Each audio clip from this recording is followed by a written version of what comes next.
ഈ ഒരു വീഡിയോയിൽ ഞാൻ സംസാരിക്കാൻ പോകുന്ന ഇഷ്യൂ എന്ന് പറഞ്ഞാൽ കോട്ടയത്ത് നടന്ന ആ ഒരു വിജയകുമാറും അതുപോലെ തന്നെ മീരയുടെ ആ ഒരു മരണത്തെക്കുറിച്ചും അതിനുശേഷം പോലീസ് അമിത്തിനെ അറസ്റ്റ് ചെയ്തിട്ടുണ്ടായിരുന്നു. അതിനുശേഷമുള്ള അപ്ഡേറ്റും കാര്യങ്ങളുമാണ്. അതിൻ്റെ കൂടെ തന്നെ വേറൊരു ഇമ്പോർട്ടൻ്റ് ആയിട്ടുള്ളൊരു കാര്യം പറയാനുണ്ട്. അത് ഞാൻ വീഡിയോയിൽ തന്നെ പറയുന്നതായിരിക്കാം.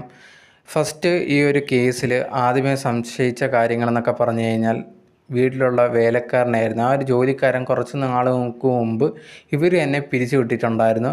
കാരണം ഇവർ വീട്ടിലുള്ള ഐഫോൺ തന്നെ മോഷ്ടിച്ചിട്ട് അതുവഴി കുറേയധികം ഓൺലൈനായിട്ട് പണം തട്ടുക എന്നുള്ള കാര്യങ്ങളൊക്കെ ചെയ്തിട്ടുണ്ടായിരുന്നു. അത് ഇവർ അറിഞ്ഞതിന് ശേഷം ഈ ഒരു വിജയകുമാറും മീരയും ഈ വ്യക്തിയെ പറഞ്ഞയക്കുകയാണ് ചെയ്തിട്ടുണ്ടായിരുന്നത്. പോലീസിലും ഏൽപ്പിച്ചിട്ടുണ്ടായിരുന്നു. പോലീസ് കേസെടുത്തു. ആരും ജാമ്യം ഒന്നും എടുക്കാനില്ലായിരുന്നു.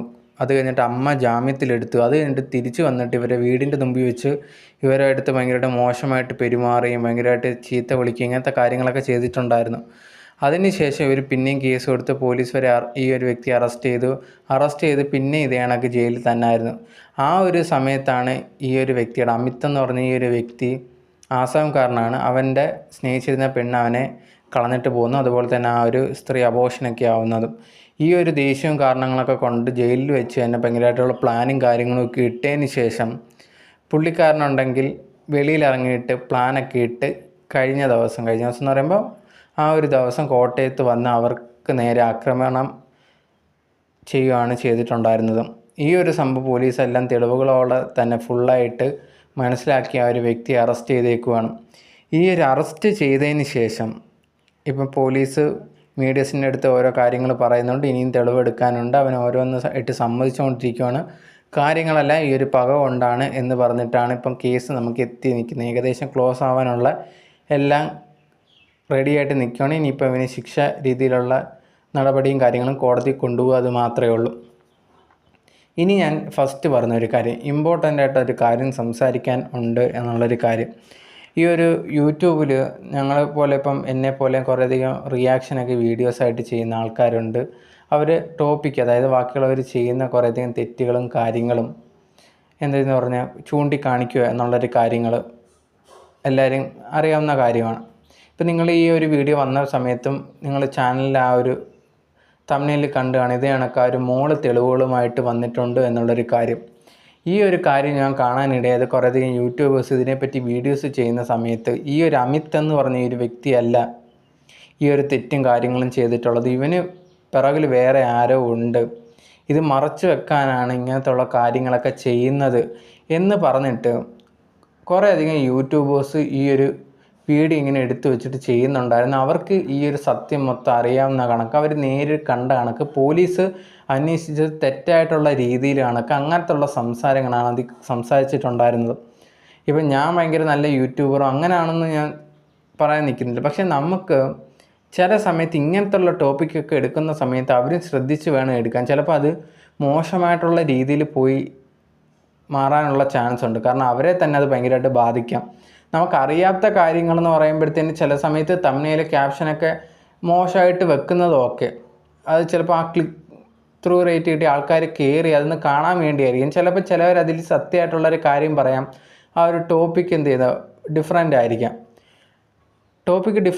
അത് തംബ്നെയിലിട്ടത് കയറാൻ വേണ്ടിയാണ്. അതുപോലെയൊക്കെ ചെയ്യുന്നത് ഓക്കെ. പക്ഷേ ആ ഒരു വീഡിയോയിൽ കയറി വന്നതിന് ശേഷം ഇതേ കണക്കുള്ള തെറ്റായിട്ട് പറയുന്ന ആൾക്കാരും ഉണ്ട്. ഇപ്പം ഞാൻ കണ്ട ഒരു യൂട്യൂബേഴ്സൊക്കെ ഇതേ കണക്ക് വേറെ ആൾക്കാരാണ്, അവർക്ക് അറിയാവുന്ന രീതിയിലാണ് ആ ഒരു സംസാരം പോകുന്നത്. പക്ഷേ അത് പ്രൂവ് ആയതോ അങ്ങനത്തെ കാര്യങ്ങളോ ഒന്നും തന്നെ ഇല്ല. അത് ജസ്റ്റ് എന്ന് പറയുമ്പോഴത്തേന് ഇവർക്ക് അതൊരു കാര്യത്തിൽ തോന്നുന്ന ആ ഒരു കാര്യം പറഞ്ഞു. പക്ഷേ പോലീസ് ആ ഒരു വ്യക്തി അമിത് എന്ന് പറഞ്ഞൊരു വ്യക്തി അറസ്റ്റ് ചെയ്തു. തെളിവുകളോടെ തന്നെ ആയിരിക്കും അറസ്റ്റ് ചെയ്തിട്ടുണ്ട്. അത് അത്രയും വലിയൊരു ആൾക്കാരാണ്, അവർക്ക് നേരെ ആക്രമണം നടന്നു, ഒരു ക്രൂരമായിട്ടുള്ള ഒരു ആക്രമണമാണ്. അങ്ങനെയുള്ള ആ ഒരു ആക്രമണം നടക്കുന്ന സമയത്ത് ഇങ്ങനത്തെ ഉള്ള അവർ കറക്റ്റായിട്ടുള്ള രീതിയിൽ അന്വേഷിച്ചിട്ടായിരിക്കും അത് അറസ്റ്റ് ചെയ്യുന്നത്.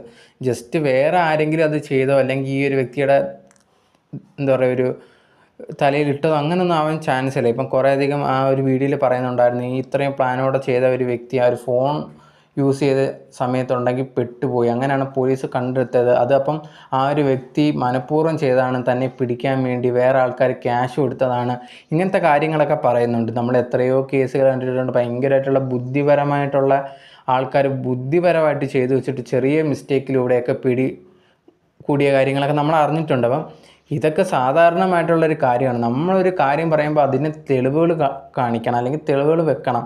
അല്ലാതെ നമ്മുടെ ഒരു സംശയമുണ്ട് എന്ന് പറഞ്ഞിട്ട് അത് ഫുള്ളായിട്ട് അങ്ങനെ ഒരു പറയാൻ പാടുള്ളതാണോ എന്നുള്ളത് എനിക്ക് ഭയങ്കര ഡൗട്ടുള്ളതായിട്ടുള്ള കാര്യമാണ്. ഇപ്പോൾ ഈ ഒരു വീഡിയോ കാണുന്ന കുറേ പേര് ചിലപ്പോൾ ഇതിൻ്റെ കമൻറ്റ് ബോക്സിൽ വന്ന് ഭയങ്കരമായിട്ട് മോശമായിട്ടൊക്കെ പറയും. പക്ഷേ ഞാൻ എന്തിനാണ് ആ ഒരു തംബ്നെയിൽ അങ്ങനെ വെച്ചതെന്നൊക്കെ ചോദിച്ചിട്ട്, കാരണം ഇങ്ങനെയുള്ള എന്താ പറയുക, യൂട്യൂബിൽ ഇങ്ങനെ വീഡിയോസൊക്കെ നല്ല രീതിയിൽ ഇടുമ്പോൾ ആൾക്കാർ കാണുന്നത് കുറവാണ്, നല്ല തംബ്നെയിൽ വെച്ച് കാണുന്നത് കുറവാണ്. പക്ഷേ മോശമായിട്ട് അല്ലെങ്കിൽ നെഗറ്റീവായിട്ട് എന്തെങ്കിലും ഇട്ട് അത് ഞെക്കുക, അല്ലെങ്കിൽ ഇങ്ങനെ ഫേക്കായിട്ട് വെച്ചാൽ കയറുക, കാണുക, അങ്ങനെയൊക്കെ കുറേയധികം പേര് തംബ്നെയിൽ അങ്ങനെ മോശമായിട്ട് വെക്കുന്നുണ്ട്. പക്ഷേ അങ്ങനെ വെച്ചാൽ അതിൻ്റെ അകത്ത് വരുന്ന ആ ഒരു കണ്ടൻറ്റ്, ആ ഒരു വീഡിയോ എന്ന് പറയുമ്പോഴത്തേന് റിയലായിട്ടിരിക്കണം, അല്ലെങ്കിൽ ആ ഒരു ഫേക്ക് അല്ല, റിയലായിട്ട് എന്താണ് സംസാരിക്കുന്നത് അതിനെക്കുറിച്ച് നമുക്കറിയാമെങ്കിൽ മാത്രം സംസാരിക്കുക എന്നുള്ളൊരു കാര്യമാണ്. അല്ലാതെ ഒരിക്കലും നമുക്ക് ചിന്തിക്കുന്ന കാര്യങ്ങൾ അതൊന്നും ഫാക്റ്റായിട്ട് പറയാൻ പറ്റില്ല. ആ ഒരു ആൾക്കാർ അല്ലെങ്കിൽ കുറേ യൂട്യൂബേഴ്സ് ഇതിനെപ്പറ്റി സംസാരിക്കുന്ന സമയത്ത് എനിക്ക് തോന്നിയൊരു കാര്യം, ഇങ്ങനെ പറയുമ്പോൾ ഒന്ന് ശ്രദ്ധിച്ചിട്ട് പറയുക എന്നുള്ളൊരു കാര്യമാണ്. അല്ലെങ്കിൽ അവസാനം അത് അവർക്ക് തന്നെ വലിയ പ്രശ്നങ്ങളും കാര്യങ്ങളും വരാനുള്ള ചാൻസ് ഉണ്ട് എന്നുള്ളൊരു കാര്യം എനിക്ക് പേഴ്സണലായി തോന്നി. സോ ഈ ഒരു കാര്യം കണ്ടപ്പോൾ ഒരു വീഡിയോ ആയിട്ട് ഇതിനെപ്പറ്റി ചെയ്യണം എന്ന് തോന്നിയുകൊണ്ടാണ് ഒരു വീഡിയോ ഇട്ടത്. സോ ഓക്കെ, അത്രയേ ഉള്ളൂ. ബൈ.